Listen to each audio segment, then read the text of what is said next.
Empath Survival Guide for Sensitive People.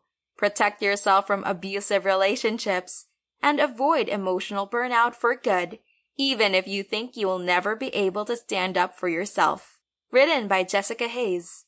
Narrated by Thea Bradley. Credits narrated by Nebrada. Introduction. There is a unique breed of individuals who are gifted with the ability to not only experience their emotions and those of the people around them, they can also experience the physical pain of other people.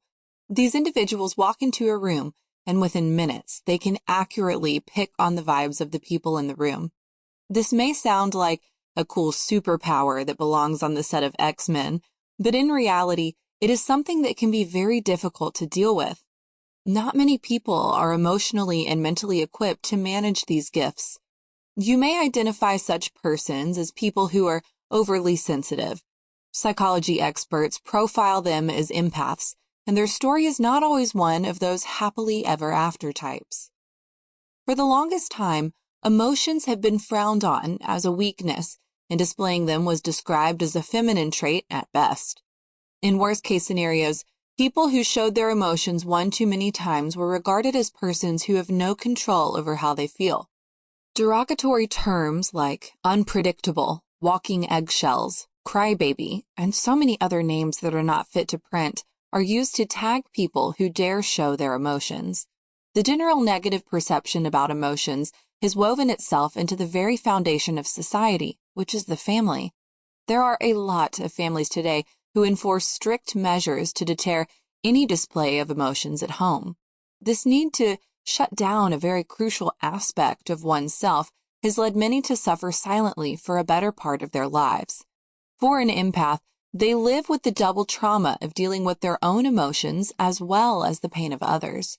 This leaves them constantly emotionally overwhelmed. If you picked up this book, chances are you are an empath, or you know an empath who struggles with their emotional burden. But what if I told you that those very emotions that you feel cripple you in your ability to thrive could be channeled into making you a better version of yourself, and in so doing, you can enrich your life? Sounds too good to be true, right? Well, there is one truth that many of us have heard, but don't really believe because they've been dumped in the same category as those ineffective life cliches people dish out.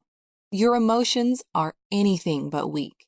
In fact, it is described as one of the most powerful forces possessed by humans, and before we go any further in this book, I can tell you that shutting down your emotions is not going to do you any good. The only way forward is to embrace those feelings by choosing to accept your abilities as an empath. Being an empath goes beyond understanding your emotions. As an empath, you embrace the emotions of others.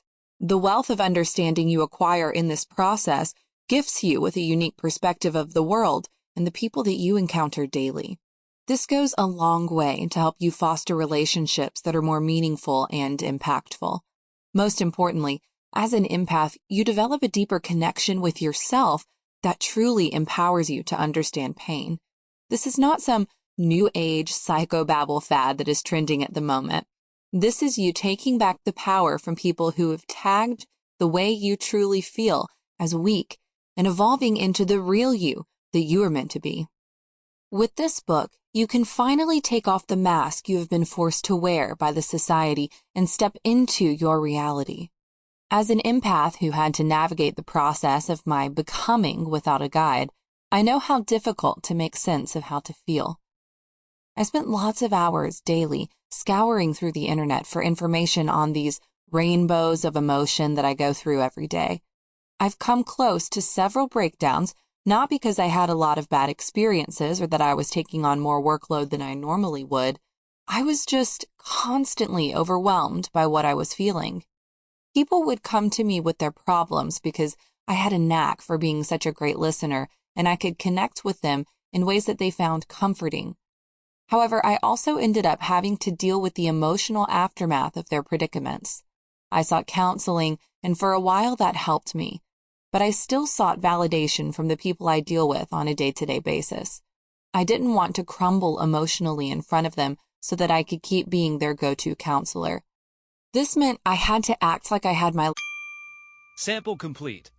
Ready to continue?